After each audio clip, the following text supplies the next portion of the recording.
Tell us a little bit about who you are, what you do, just before we jump in. Great. Thank you for having me. This is my first time at UCLA, so it's kind of a cool thing to add to your resume, right? I'm that repurposer. I'm the guy that is going to help you resource and leverage content for value of your business and whatever your visibility is. We amplify that. So we built a social network, a television station, podcast network, and a basic membership situation to help you get a lot of value with your content. But with my background, I had a talk show for a long time. I have 1 million followers on Instagram. I've been recognized by a lot of things. I have an honorary doctorate in humanitarian services, and I just deal with amazing people like Corey to make a bigger impact with a lot of people. So easywayI.com is our platform, and you can check it out.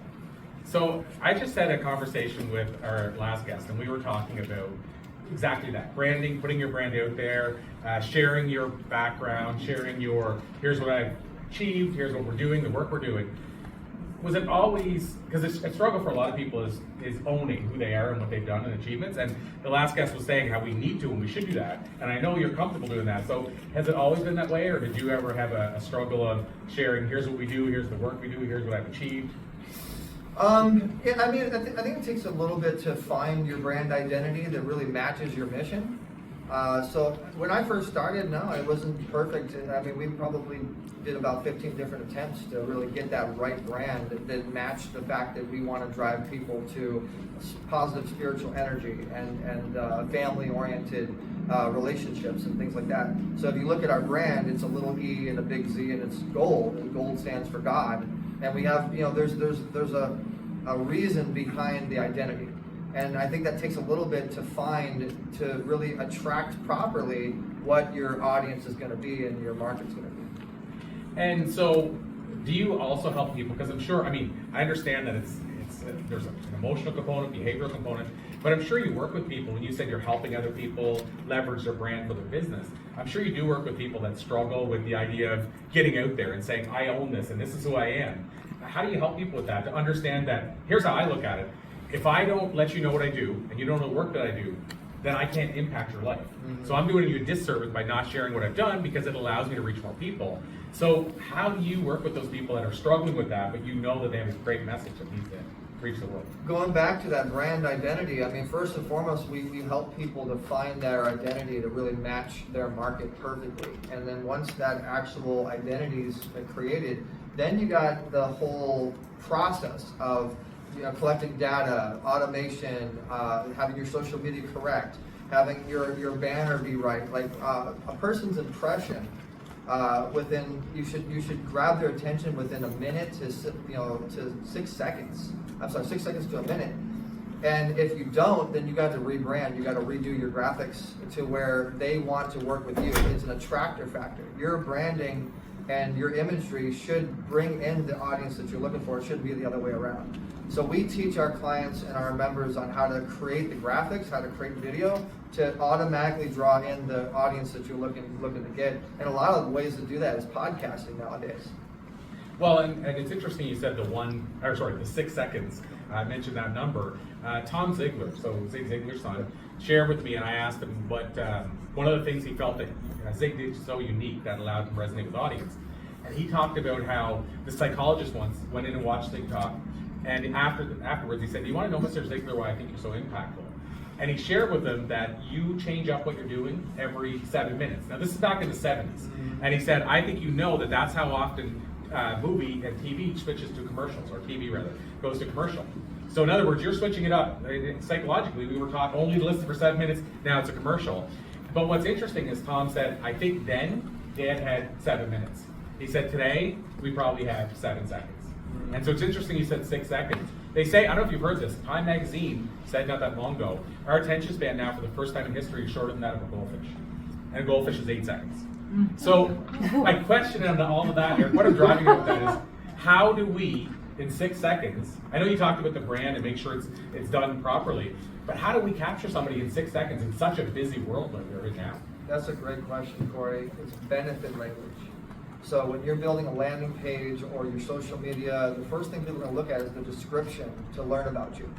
Those first 6 words is the first 6 seconds people are going to attract, they're going to receive from you. So you got to have impactful words that grab a hold of people's attention based upon what it is that you do.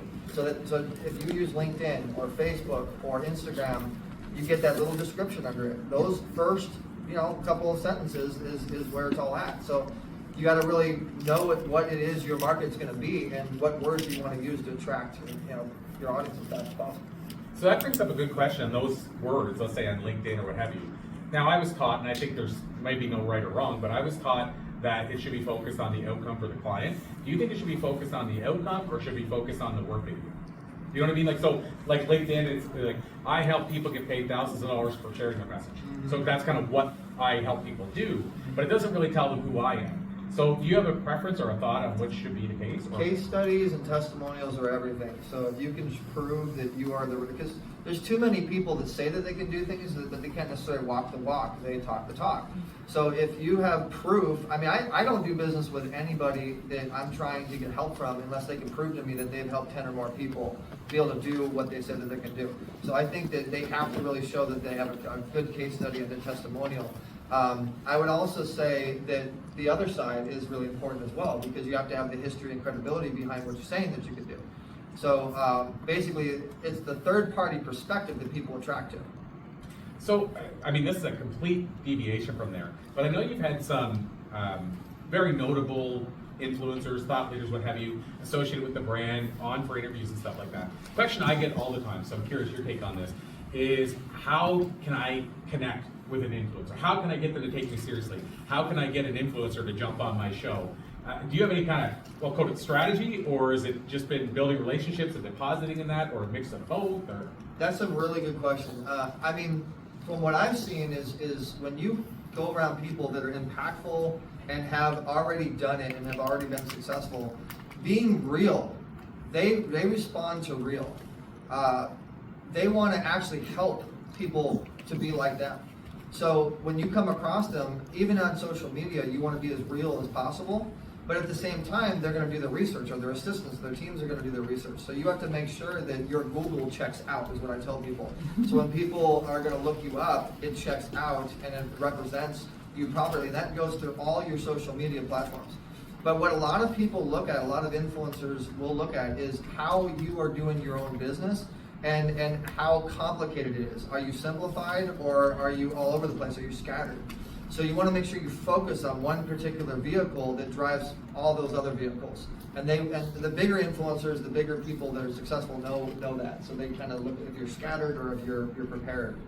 So now, do you this is just a side question out of that, but do you find it challenging when you're dealing with somebody who maybe has a pretty intense schedule? Do you find it challenging to schedule a time, make it work, not have changes happen? Because I struggle with this sometimes. Like, just an example. I won't say names. I kind of said the names earlier so you can figure out which ones you choose are the ones. But I scheduled interviews on Saturday with 3 fairly big influencers, and 2 of the 3 had to change the times completely, and one of them said I might be late but made it on time. But all 3 of them commented I might not be able to make that time. And that's a challenge. I had to be flexible to make that work, and it meant driving different directions and stuff. So I'm curious your thoughts on how do you get them there, and then at the same time, do you have to be flexible? Well, that's a really good point, Corey. It's one of the reasons we put an appointment button on our customers, our members' profiles. That way people can actually go directly to their appointment calendar, Calendly, or whatever you might use. And really, you have to, I think, especially if you're successful and you don't have a whole lot of time, you have to trust automation. You have to trust technology.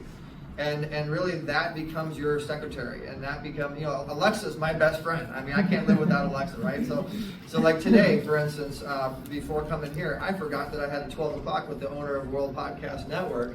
And I was like, oh God, I can't be late. I'm on Corey's stage, but I can't miss him. Luckily, I have technology, and I was able to go on my mobile phone and do the Zoom, and I made it look like I was still in my studio because the background was so cool. But I wouldn't have even remembered it if it wasn't for that calendar reminding me. And I have Alexa set up to my phone, so like Alexa's my assistant. Well, I bring this up too, Eric, because a lot of people don't see behind the scenes.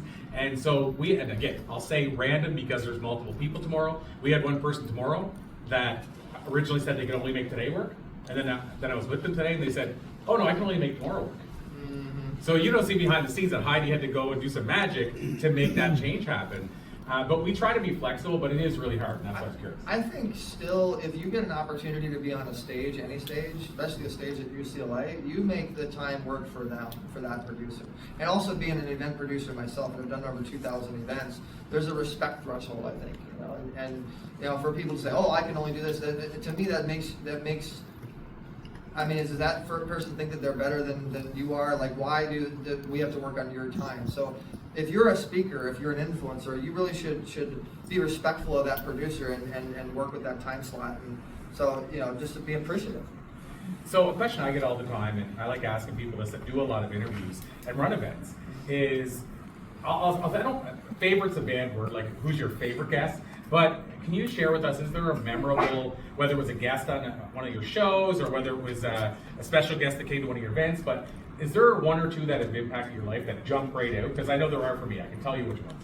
Oh my God, man. I've interviewed 4,000 celebrities that are amazing, impactful people, but one particular one that stands out, Carl Weathers. He just passed away. You know, the Rocky and Predator and everything else he's done. You can watch this interview on YouTube. My interview with Carl Weathers definitely stands out. Larry Namer, the co-founder of E!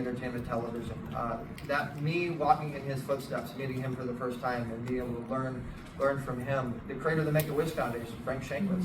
I thought that was really cool. And you know, someone that successful that made an impact in so many children's lives and so many other individuals that follow the biggest brand in the world. I mean, he took my hat off my head and put it on his and put his cowboy hat on mine, and he was like playful and stuff.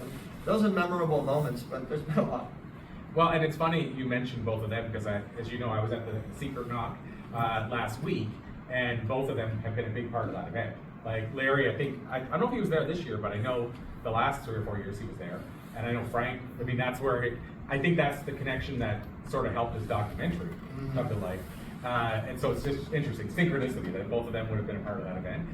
So just a follow-up to that, with, for example, Carl, was it because this is an iconic person that maybe you watched throughout the years, or was it stuff that he said, or was it a mixture? I'm just curious what made it memorable. I'm a big Rocky fan. I'm like, man, I'm nervous. I'm being Carl Weathers here. Like you're Carl Weathers, but he said some pretty interesting things, and it was really more about the audience. The way that he was doing the interview is when we interview people, it's what you need to know to succeed your goals. So our audience are learning from impactful people to learn how to succeed their own mission, their own pathway. And he really gave some good advice on it's all about the audience. You know, I do what I do for the audience. I'm here for the audience. And I can think of so many interviews that Richard Dreyfuss was another one. And I will never forget, because I asked him, I said, what's your secret to success? You know, and he goes, and I said, I'm from Hollywood. He goes, get out of Hollywood. Go to New York. You know, and those are just little, memories, little things I'm going to remember. But follow me, guys. Eric Zuley on Instagram. You'll see a lot of cool interviews.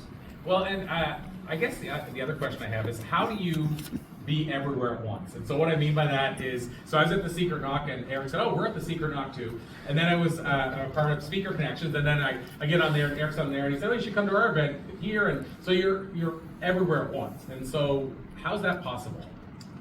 Trust in your team and serve first. I now don't really think about myself anymore. I think about how I can impact other lives. I've been in a lot of blessed situations, and so like A. Ross is here right now doing interviews for us. And her dream is she wants to host, she wants to meet people, she wants to network, she wants to be on stage, she wants to speak. I'm like, oh, you know, the system for that, the secret to success is a microphone. So if I put a microphone in your hand properly, you're going to get a lot of doors and opportunities. Same thing with we have a couple of our other members here. Drake is one of our members, and I called him last minute. I said, hey man, I'm going to be at UCLA at this Blue Talks thing. You should come down. And he made it. He actually made the time and effort. And I always tell people, action takers are money makers. Mm-hmm. And one of the things I look at is the people in my community that take action. Those are the people I reward. Those are the people that I appreciate. We have MAURICE Smith here, who is our journalist for Easy Way News. You know, so like any opportunity I get, I do everything I can to give it to my Easy Way family. And they appreciate that. I always talk about the power of appreciation, power of association, and power of affiliation.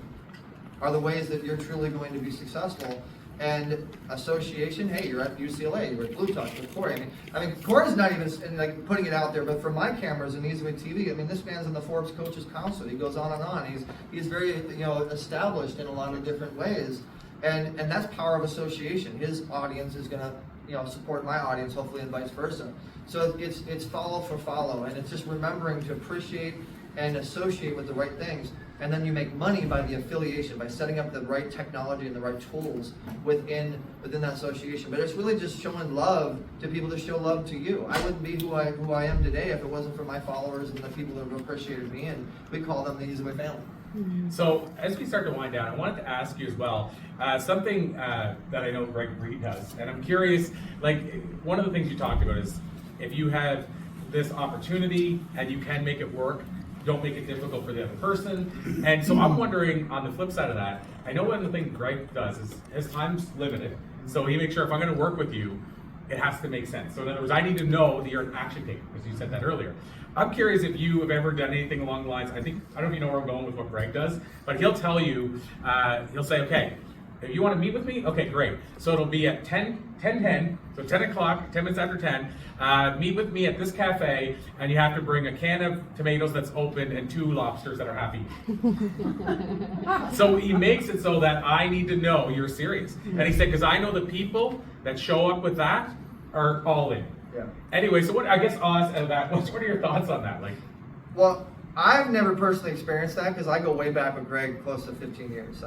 We did a big event at the Los Angeles Convention Center together. We've known each other for a long time, and now we're JV partners with Secret Knock and Easyway, and we're just friends. We support each other as much as we can.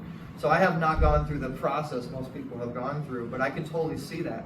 Because the bottom line is your time is really important, and a lot of people's time is money. And people want you to respect them when they're giving you their time to help you. A lot of times, someone like Greg can help a lot of people. He's very connected. So you have to respect his time and vice versa. Yeah, I find it both humorous and I get it.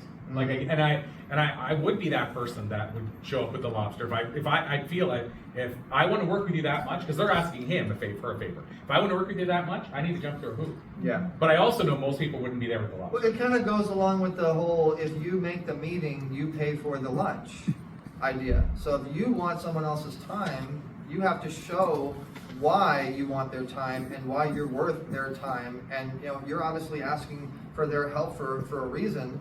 You need to prove why you want to take it to that next level, why you want, it's really up to you to show people, show that person, going back to your last question, how to get with an influencer, show that you want it, that you're hungry, not thirsty, but that you're hungry for it, and you'll do not anything that it takes, but you're willing to do, whatever it's going to take to show them you want to serve them, and come to those people with a serving mentality. Don't ask, and same thing with when you're selling. Don't ask for money. You serve people, and they appreciate that, and it kind of just let it happen. Just let the power of reciprocity go through. I love it. So last official question I call the passenger question. It's the only question that's really even scripted in any way, shape, or form. Everything else is intuition. But the passenger question is this, Eric. If you were on a plane sitting next to a stranger, they leaned over and said, I need some life advice. What do you got? What do you think you might tell said stranger? I'll go off the same thing my dad said, and what he's taught me is love and faith. 2 words. Love it. It's been everything for. I consider myself somewhat of an earth angel because I actually technically died when I was younger. My artery was actually severed, and I had a piece of glass go inside of it. You can actually see the scar right there if you look closely.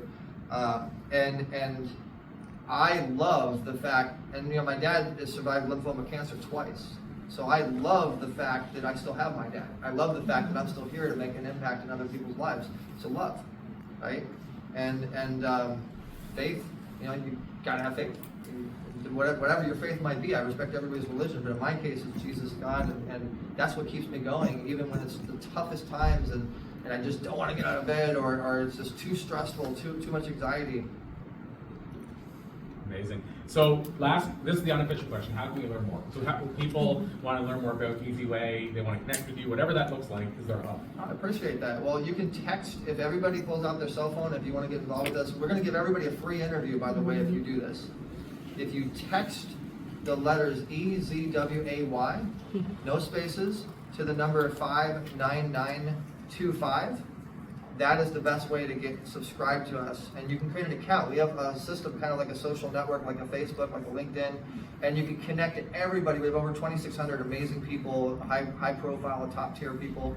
You can create your own profile and you can connect that way. We have a whole bunch of other stuff. We're doing a big pitch party actually. I want you to come, Corey, Thursday at 4 p.m. Pacific Standard Time on Zoom. So all you guys are invited, easywaypitchparty.com. And I had one person I see in the audience ask for a repeat of, I think, the number.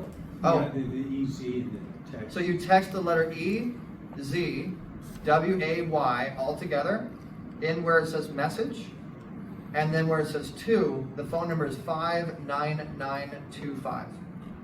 59925. Awesome. Amazing. Eric Zuley, always a pleasure. To be continued. Thank you, Corey. Appreciate it. Thank you. Awesome. No time for Q&A, so I'll take Q&A back. Awesome. Thanks again, my friend. Appreciate it. Thank you, Corey, and welcome everybody to day 2. Very exciting. Let's do a quick recap. Yesterday, we didn't only learn mindset, we learned having a purpose, with a goal, with a plan, with the motivation and the action steps get you to progress. It doesn't just happen. And having a mindset of positivity. And just a quick moment about myself. So Dr. Brian Grossman, I'm a mental resilience expert, certified in positive intelligence, handle life's curveballs with a positive mindset. Today we have dynamic speakers, and without further ado, let's talk about purpose, passion, and growth. So our first speaker for the morning teaches you not only to be passionate, but what's the purpose? What are you doing? What are you here for? What is your goal in doing business or life? And pairing that with the motivation and passion and action steps to propel yourself forward. So without further ado, let's give a huge welcome to our first speaker, Anita Parker. Woo. Good morning, everyone. What a huge honor to be here today at UCLA to speak and to share from my heart with you. I am a firm believer in empowering others to turn their passion into purpose. Now, when I am working with my clients, whether it be in their personal or professional life, we use different strategies to walk them through their steps. Now, I'm not going to get into all of that today, but what I am going to share with you is a little bit about the importance of trusting, of having faith, and turning that to a belief of who you are today and where you are walking tomorrow. So in that, I want to share with you a little bit about my story and my journey. A lot of times I get interviewed about how I created this success in different businesses that I have started. Now I will share with you, I actually only started these big steps into the entrepreneurial world when I was 45 years old. So we're going back 4 years ago now. My life for 26 years was in the dental hygiene career. So how did I get to opening multiple businesses, to becoming a certified life coach and business coach, and to being a motivational speaker? Well, I will tell you that it started with the crushing of metal, the breaking of glass, when I was 25 years old. It was a divine intervention for me. You see, entrepreneurship actually started when I was 5 years old, and I did not know that. What I did know was when that car accident happened when I was 25 years old. It was time for me to go and revisit my younger years. Is there anyone in this room who has not dealt with trauma in their lives? No. The thing is that we all have different forms of trauma. We either decide that we want to go and heal that trauma, or that we keep tossing it or burying it down. Now, I will tell you that I buried it down for many years. So when that car accident happened and I was in that 4-car pileup, I had to stop working and I had to take a real close look at my life. You see, because I spent most of my teen years drowning myself with drinking, drugs, and finding love in the wrong places. And that's because I had trauma from 5 years old to 11 years old. There was abuse that was going on, directed to me. And as a child, you don't really know how to use your voice.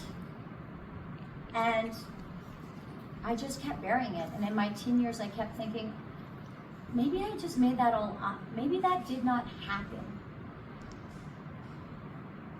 And when that accident happened, it was a revisiting. So it was visits to the psychologist, digging in deeper. And the thing was that when I was in these appointments, which I thought were for my car accident and healing through that accident and trauma, I was really going there to heal my younger self. And I will tell you this, because of my faith and because of my belief and trust, I knew what happened in those years were very purposeful. And that sounds weird to a lot of people. But the thing is this, is that when I was 25, I got the opportunity to confront my abuser, which most people never get that opportunity. It's very rare. For me, it was a gift and a blessing.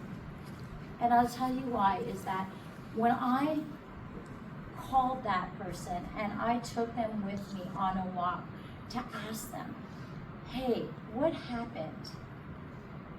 In that moment, in their eyes, I saw love, sadness, shame.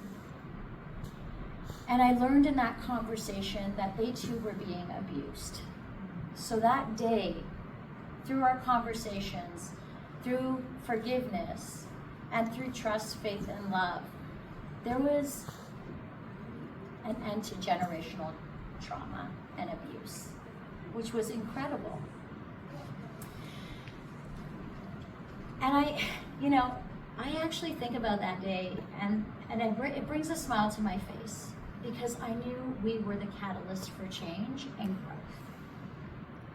So, fast forward into my career and kind of creating a lot of certainty in my life. I mentioned to you earlier that I was 5 when I started working and becoming an entrepreneur. My mom was a single mom raising 3 of us kids. I was the youngest, 2 older brothers. And every weekend we would go to the farm and we would pick our little hearts out, and I made sure that I always beat my brothers in how much money I made that day and how much I picked. And we were contributing to our household. Now, in that, and understanding the importance of creating stability, contributing to family, being of service, it really set a lot of foundational steps for me in the workforce as a dental hygienist. So for 26 years, I helped people. I did empower them in different ways to be proactive for their health, but I always felt so stuck in this career. And I'm sure you felt this in your own life, that you were meant for so much more. And I remember when impact hit, when I was 39 years old, and the family that I had fallen apart. I remember looking up and saying, okay, you have removed this from my life, this marriage, and this family unit, and I know and I trust and I believe that this was purposeful. I am ready to do your work. See, the thing is I always knew I was meant to be of service. I was put on this earth to be a contribution. The thing is not to be a contribution alone, to rally the exceptional humans who also want to be a contribution, to create that beautiful ripple effect into the world. And I remember being so anxious of, okay, I'm ready. You've removed this. What can we do now? Show me the way. I wasn't ready yet. You see, I had a lot of growth and healing to do still. The loss of a marriage, even though I didn't want that marriage, it was still a loss. A loss of the family unit. And then I realized I needed to dive deeper. So I enrolled myself into a lot of personal growth. I took yoga teachers training, which you literally learn who you are from the inside out. And taking continuous growth courses for leadership development and how to really show up as an exceptional human on this earth. So that journey went on for a few years. I will say that I did a personal growth in my earlier years, but nothing that really dove as deep. And the thing is I wasn't the same person I was 10 or even 20 years ago. So this work became more purposeful for me. And a few years later, I got to meet my now husband, who opened my eyes not only to unconditional love and that I am worthy and deserving of these things, but also to entrepreneurship in a way that was so gratifying. You see, he created almost a 30-year career in the hospitality industry. And when I came into his life, I will tell you that I was very hesitant to work alongside him. I was ready to leave my dental hygiene career because it was taxing my body out, but there was a fear that some way it would interrupt our relationship, our growth. I did not trust. I had to be vulnerable. I had to let go of my past experiences so that I could enjoy right now and that I could grow into the future and create incredible, exceptional things. And I believe that. So I finally took the armor off and I held his hand, and we did create and still do create amazing things together. And the thing is in the restaurant industry, I kind of took over the event sector, but what I really learned that it was a platform for giving back. And that's when philanthropy really kind of made its entrance into my life of like, hey, we get to create these amazing experiences for human beings, and we get to be of contribution to our community. I'm not here to play small, and I don't believe anyone in here is either. We are meant to play big, and yes, there is risk involved, and we have been filled over the years with many antidotes of you can do this, but you can't do that, you should do this, but you shouldn't do that, and that's all nonsense. The thing is what you feel right here, your heart. I'm not saying don't think about things, don't analyze them. That is there, that intuition is there for a reason, and it's so you can catapult forward. So, philanthropy is such a gift. And the thing is that in life, we don't need to do things alone. And I mentioned that earlier. So as the years started going forward, and we all know what happened in 2020, our world changed, and I changed, and so did each and every person in this room. And I saw it as an opportunity to be the best me, to forget about what other people thought of me, and to stand in my power and do what I believed in. Now, I will tell you, in 2020, I opened an online business. It flourished, it thrived immediately. I was able to retire from dental hygiene. We turned the restaurants into grocery stores, created ghost kitchens. We were unstoppable because we decided, and you get to decide.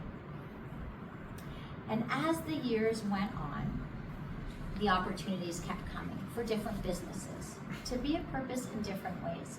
And I trusted these callings of what was being put in front of me was purposeful. In 2022, I found myself at a big women's empowerment event.